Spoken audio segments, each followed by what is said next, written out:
এত মায়া কেন আপনার মাঝে? হোলি খেলায় যেমন একে অপরকে রং ছুঁড়ে মারে, আমার মনে হয় আপনি আমার দিকে মায়া ছুঁড়ে মারছেন।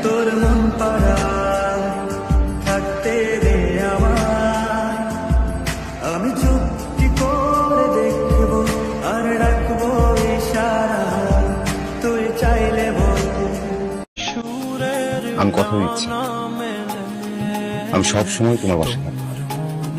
বৃদ্ধ হয়ে গেলেও আমি তোমার হাত ধরে রাস্তা পার করে দেবো। আমি নিজে না খেয়েও আমি তোমাকে খাওয়াবো। আমি কথা দিচ্ছি, আমি আজ ভালোবাসবো, কাল ভালোবাসবো, পরশু ভালোবাসবো, সব সময়।